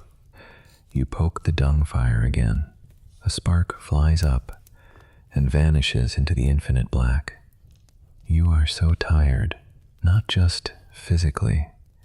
It's a weariness that has settled deep in your soul, a fatigue of the spirit. You find yourself having conversations in your head with people who are thousands of miles away or long dead. You argue with your father. You tell your mother you're sorry. You try to remember the face of the woman you loved, but it keeps blurring, the details lost to the sun and the wind. Your own face is a stranger to you. There are no mirrors here, but you can feel it. Your skin is tight, cracked, and burned the color of old leather. Your lips are permanently split. When you try to smile, it feels like the skin might tear, so you don't. The wind picks up and a fine sheet of sand whispers across your blanket. It gets in your eyes, your nose, your mouth. It's a constant, gentle invasion. You will be finding this sand in your clothes and on your body for the rest of your life, assuming there is a rest of your life. You look around the miserable little camp, this collection of human debris. A few figures are huddled together, their faces illuminated in the sickly orange glow of their own dung fires. Most are just lumps under blankets, trying to find a few hours of oblivion before the sun returns to begin the torture anew. You see the Emir talking to his lieutenants. Their conversation is a low murmur, impossible to hear, but their gestures are sharp, tense. They are looking at the remaining water barrels, counting, calculating.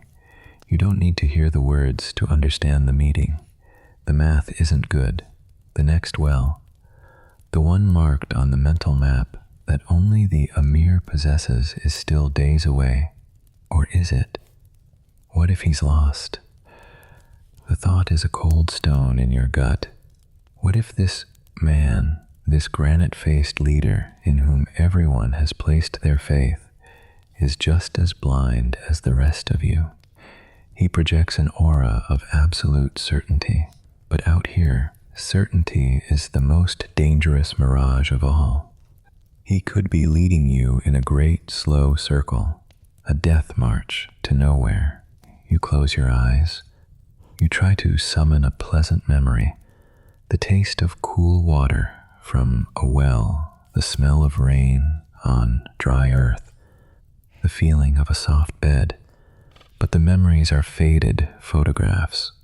They have no power here. The only reality is the cold seeping into your back, the grit in your teeth, the bleeding of your gums, and the oppressive, silent judgment of the stars. This isn't an adventure. It's a process of erasure. The desert is slowly, patiently, methodically taking everything from you, your health, your hope, your past, your name. Soon, all that will be left is a collection of basic animal needs: thirst, hunger, pain. And then, not even that. A man near you begins to cough. It's not a normal cough. It's a deep, wet rattling sound, like stones being shaken in a leather bag. It goes on and on, a hacking, desperate fight for air that he is clearly losing. No one goes to help him. What could they do? Offer him a sip of their own precious water? Pat him on the back? We just listen. We listen to him, drowning on dry land, and we pray that the sickness in his lungs is not contagious. The coughing subsides into a weak, wet whimper. The majestic silence of the Sahara returns, now punctuated by one man's quiet death rattle. You lie back down and stare up at the abyss. You feel a strange sense of calm settle over you. It's not peace. It's resignation.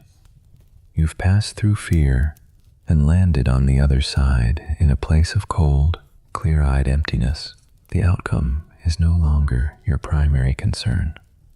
The struggle is the only thing that's real. The caravan guide, the Amir, walks toward the center of the camp. His silhouette is a stark black cutout against the starfield. He claps his hands once, a sharp sound that makes everyone flinch. He doesn't shout. His voice is calm, measured, but it carries in the thin air. The next well is close, he says. He points to a spot on the northeastern horizon, a patch of darkness no different from any other. 2 days' march, maybe 3. A murmur of relief ripples through the camp. 2 days, 3. A number, a finite end to this particular stretch of hell. But then you see him, an old man, a Berber guide who was hired for his knowledge of the deep desert, a man who has been silent for most of a week. He is sitting near you. He heard the Amir's proclamation. He looks at the spot on the horizon the Amir pointed to, and then he looks at you. There is no hope in his eyes. There is only a deep, ancient pity. He leans closer, his voice a dry whisper, like sand skittering across rock. He lies. The old man breathes his breath, smelling of dust and decay. That is the way of the thirsting ghosts. The well at Bir el Jinn, it went dry before my father's father was born. He looks back towards the Amir, who is now walking back to his tent, a confident stride in his step. The old man turns back to you. He is taking us there to die. Hey guys, welcome back. So you're scrolling through your feed, late at night, bathed in the cool blue light of your screen, and you see it, that perfect, curated image. The hashtag is Wanderlust, desert nights. Some impossibly attractive person is wrapped in a rustic-looking blanket, their profile artfully silhouetted against a crackling campfire. Behind them, a sky so full of stars it looks like a special effect. It looks peaceful, majestic even. A spiritual experience, the caption suggests, a moment of connection with the vast, silent universe. The year is 1000 AD. The place is the North African Sahara. And that image, it's a lie. A beautiful, seductive, and lethally stupid lie. Tonight, we're going to take that cozy, romantic fantasy of a night in the desert, and we're going to pour sand in its eyes until it begs for mercy. We're going to deconstruct the myth of the magnificent desert night, piece by miserable piece, because that experience you're imagining, the silence, the beauty, the profound connection to the cosmos, you wouldn't just dislike it, you wouldn't survive it. So, let's begin. Congratulations. You are now lying on a camel hair blanket under the vast Saharan sky. Let's start with that blanket, shall we? Your first and most intimate point of contact with this 1000-year-old marketing photo. Forget anything you know about wool. Forget merino. Forget cashmere. This isn't a heritage throw from a boutique that smells of cedar and good intentions. This is a slab of coarsely woven camel hair, and the first thing you notice is the texture. It feels like a scouring pad made of needles. It's stiff, it's aggressive. Every fiber seems designed with the sole purpose of finding a nerve ending and annoying it into a state of inflamed rebellion. The second thing you notice is the smell. It's a complex bouquet, a sommelier's nightmare. The dominant note is lanolin, the thick, greasy oil from the wool, which has the cloying sweetness of old mutton fat. Underneath that, you'll detect the subtle but persistent aroma of dried camel sweat, scent not unlike old cheese left in a hot car. And woven through it all is your own contribution to the olfactory orchestra, the smell of weeks of unwashed human fear, grime, and desperation. This blanket isn't just on you, it's in your nostrils. It's a part of you now, and it's alive. Oh, yes, this isn't a sterile, machine-washed product. This is an ecosystem. As you lie there, trying to find a comfortable position, which is a laughable concept we'll get back to, you feel it. A faint, tickling sensation on your neck. You twitch, slapping at it. A moment of peace. Then it's on your leg. Then your scalp. Fleas, lice, tiny. Tireless colonists who have claimed this itchy continent as their own, and you are the new world they have been waiting for. They are embarking on their own journey of discovery across the vast plains of your skin. For them, this is the land of opportunity. For you, it's just another layer of torment. You try to shift, to rearrange the blanket. A terrible mistake. This dislodges a small avalanche of sand that has been nesting deep within the weave. But this isn't the fine, powdery sand of postcards. This is Saharan grit. It's sharp, it's angular. It's a million tiny razors that are now grinding between the coarse blanket and your already chafed skin. It's an involuntary, full-body exfoliation session you never asked for, and certainly will not be tipping for. So you lie there, perfectly, utterly still, because moving makes it worse. You are itchy, you are greasy, you smell like a petting zoo that's been set on fire, and you are being systematically sanded down by geological time, and this is just the blanket. We haven't even gotten to the main event. Look up, go on, look at that boundless starry sky. This is the centerpiece of the fantasy, isn't it? The reward for all your troubles. A celestial display untouched by light pollution, a direct line to the majesty of the cosmos, and it is magnificent. There are more stars than you have ever seen. The Milky Way isn't a faint smudge. It's a brilliant, shimmering river of light, a tear in the fabric of the night. It's so bright it almost casts a shadow, and it is the most terrifying thing you have ever seen. This isn't a beautiful view. This is a visceral reminder of your own insignificance. You are not a stargazer, an astronomer filled with wonder. You are a tiny, soft, perishable piece of meat, lying exposed under an infinite, cold, and profoundly indifferent void. The stars don't look like friendly diamonds. They look like chips of ice. They look like the cold, dead eyes of a predator. The sheer, crushing blackness between them feels like a physical weight. It presses down on you. It suffocates you. There is no friendly blue atmosphere here.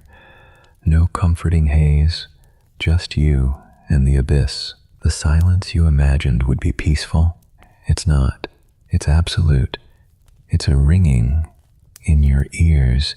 It's the kind of silence that allows you to hear the frantic, terrified thumping of your own heart. It's the kind of silence that makes you acutely aware of the gurgle in your gut, a grim preview of the dysentery that's probably already setting up shop in your intestines.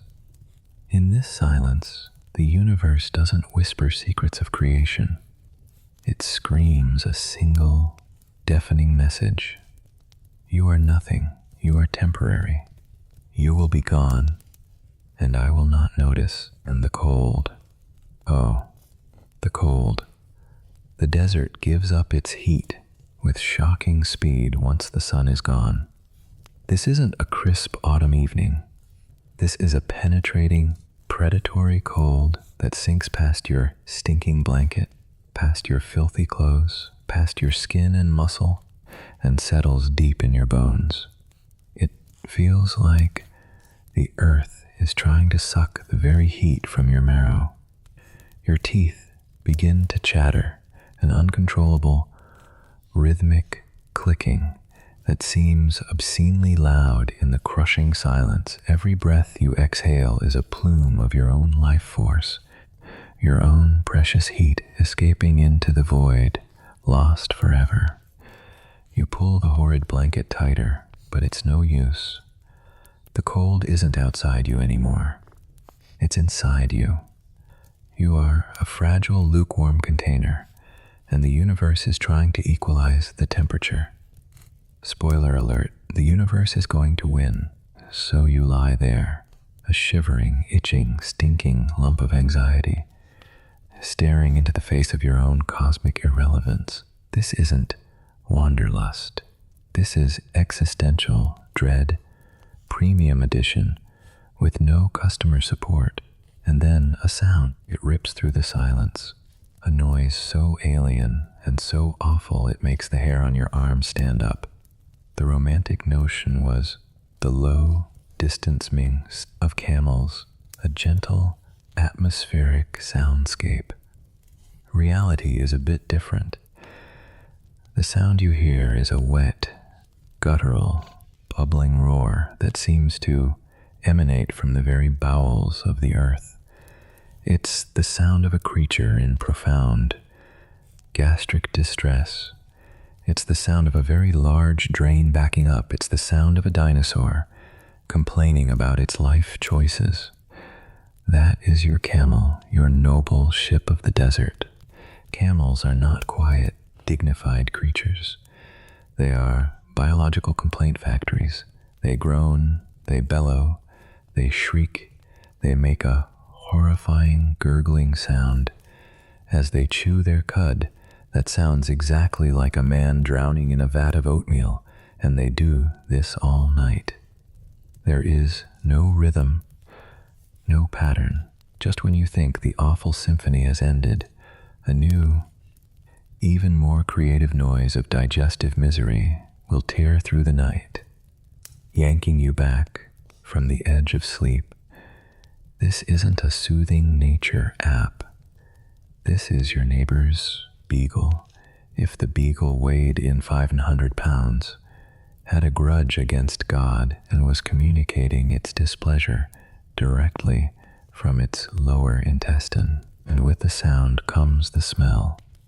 The wind, which had been a quiet partner in your misery, decides to get involved. It picks up the scent of the camel enclosure, a potent cocktail of hot dung, ammonia-rich urine, and the halitosis of a dozen cud-chewing ungulates, and delivers it directly to your face. It's an aromatic assault. Your eyes water. You try to breathe through your mouth. But that's a mistake, because now you can taste it. And the wind. Let's talk about the wind. The postcard shows a gentle breeze playfully rustling the tent fabric, a soft sibilant shh to lull you to sleep. The reality is a relentless, sand-blasting force. The wind in the Sahara is not your friend. It's a vandal. It's a bully. It howls, a high, keening sound that gets inside your skull. It doesn't rustle the tent. It batters it. The fabric doesn't go shh. It makes a frantic, slapping, tearing sound like a flag in a hurricane. Each violent snap is a reminder that this flimsy sheet of woven goat hair is the only thing standing between you and being buried alive. And the wind carries a weapon, sand. The same fine, sharp grit that's currently embedded in your blanket is now airborne. It's a horizontal blizzard of micro-projectiles. It finds every seam in the tent, every tiny opening. It streams in a constant abrasive hiss. It gets in your eyes, which are already weeping from the smoke of the fire. It gets in your ears. It gets in your hair. You can feel it coating your teeth, a fine grit forming in your mouth. You are breathing the desert. You are eating the desert. The desert is colonizing you from the inside out. The silence is gone, replaced by the howl of the wind the shrieking of the camels, and the frantic drumming of your own tent trying to tear itself apart. This isn't peace.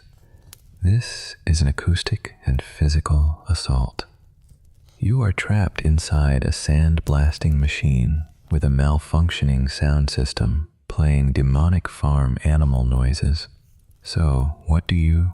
You turn to your last bastion of comfort, the campfire. You reach out as the romantic script demands to gently poke the burning embers. What a cozy, contemplative image. Let's shatter that one too. First of all, you are not poking the fire for ambiance. You are poking it out of desperation. This small circle of light and heat is the only thing keeping the bone-deep cold at bay. It's the only thing scaring away the things that scuttle and slither in the dark, scorpions, snakes, things you can't even name. The E-fire is not a luxury. It is a life support system, and the low fuel light has been blinking for hours. The wood you're poking, that's not wood. Wood is a preposterous luxury out here. Finding a tree in this part of the world is like finding a politician who keeps their promises. No, what you're poking is a pile of dried camel dung. That's right, your cozy campfire, your beacon of hope, is fueled by desiccated crap. The good news is, it's a very efficient fuel source. It burns hot and slow. The bad news is, it smells exactly like what it is, a dry, acrid, eye-watering smoke that carries the faint but unmistakable aroma of burning feces. It clings to your clothes, your hair, your skin. You are being slow smoked over a dung fire. Congratulations, you are now human jerky. The heat it provides is a lie. It's a cruel joke. One side of your body, the side facing the fire, is roasting. Your skin feels tight and dry, on the verge of cracking. The other side of your body, the side facing the infinite blackness, is freezing. So you are trapped in a state of thermal schizophrenia, simultaneously burning and freezing. You have to turn yourself every few minutes like a rotisserie chicken of misery just to maintain a baseline level of discomfort and the smoke. It doesn't rise politely upwards. The wind whips it around, blowing it directly into your face no matter which way you turn. Your eyes are streaming, you're coughing, a dry, hacking cough that hurts your sand-blasted throat. You're hungry, thirsty. Of course you are. You're always hungry and thirsty. Maybe you have a little something left. A piece of flatbread, baked days ago. You pull it out, it's hard as a rock, and, despite being wrapped, somehow gritty with sand. You gnaw on it, the hard crust scraping the roof of your mouth. It tastes of stale flour, sand, and the faint, ever-present flavor of dung smoke. Thirst. The thirst is a constant companion. A dull ache behind your eyes, a stickiness in your throat. You reach for the water skin. It's made of goat leather. The water inside is lukewarm and tastes faintly of goat, leather, and the beginnings of bacterial contamination. Every sip is a gamble. Is this sip the one that will give you the strength to walk another day? Or is this the sip that will unleash a torrent of life-ending dysentery? It's a fun little game of chance you get to play several times a day. Russian roulette with a goatskin bladder. You look around the fire. You are not alone in this 5-star hellscape. Who are these people with you? They're not your friends. They're not your family. This isn't a camping trip with your buddies. This is a high-stress business venture. A caravan. You are a collection of strangers bound together by greed and desperation, moving across this hellscape for one reason: profit. Maybe you're a merchant tied up in the salt you carry north, or the gold you hope to bring back. Maybe you're a guard, paid a pittance to protect that cargo from other desperate men, your only job security being your ability to be more violent than the next guy. Or maybe you're the cargo. Look over there in the darkness beyond the firelight. See those shapes huddled together, chained. They are slaves, captured or sold in the markets to the south, being transported to the cities of the north. Their misery makes yours look like a mild inconvenience. Their silence is different from yours. Yours is born of awe and fear. Theirs is born of a despair so complete it has extinguished all hope. The trans-Saharan trade route isn't a spice-scented adventure. It's a conveyor belt of human suffering, greased with blood and tears, and you are a cog in that machine. The man sitting across the fire from you, the one with the dead eyes and the knife you've never seen him use but you know he sharpens every night. Is he your companion, or is he just waiting for you to fall asleep so he can steal your water ration? The woman huddled with her children, her face a mask of weary resolve. Is she a fellow traveler, or does she see you as just another threat, another mouth that might take the food her children need? There is no camaraderie here. There is only suspicion. Every cough is a potential plague. Every whisper is a potential plot. The caravan leader, a man whose face looks like it was carved from sun-dried leather, doesn't care if you live or die. His only key performance indicator is getting the goods from point A to point B. You are a resource, a consumable. If you fall behind, you will be left behind. The desert will take you, and the caravan will move on without a second thought. It's not personal, it's just business. Open concept living with zero trust and a high probability of being murdered for your shoes. And so you lie there, itchy, cold, hungry, thirsty, paranoid, smoked and sanded, staring at the dung fire, listening to the camels scream and the wind howl. You are 1,000,000 miles and 1,000 years from a hot shower, a soft bed, a clean glass of water. You are 1,000,000 miles from safety.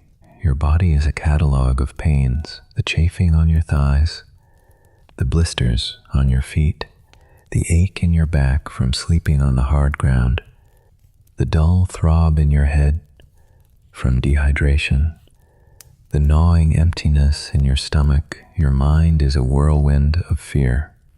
Fear of the cold, fear of the dark, fear of sickness, fear of bandits, fear of the man next to you, fear of being left behind. This is the reality of the desert night in the year 1000. It is not a spiritual retreat.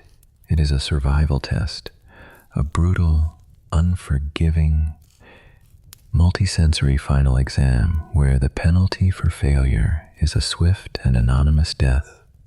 The magnificence of the desert is the magnificence of a lion's jaws closing on your neck. You can appreciate its power and efficiency, but only for a very, very brief moment. And then, if you are lucky, you fall into a shallow, dreamless sleep, only to be jolted awake a few hours later, long before dawn. It's time to move. The whole miserable process is about to start all over again.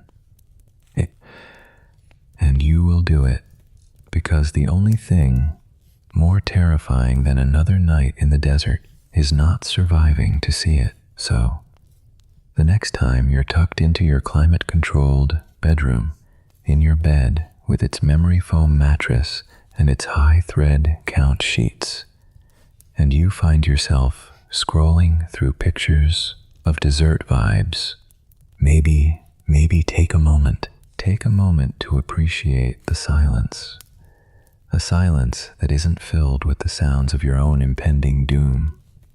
Take a moment to appreciate your pillow, the fact that it doesn't smell like a rancid zoo animal and isn't crawling with insects.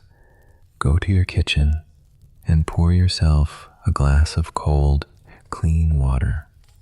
Savor it, because that simple act is a miracle of technology and civilization that would have seemed like divine magic to the person you were tonight.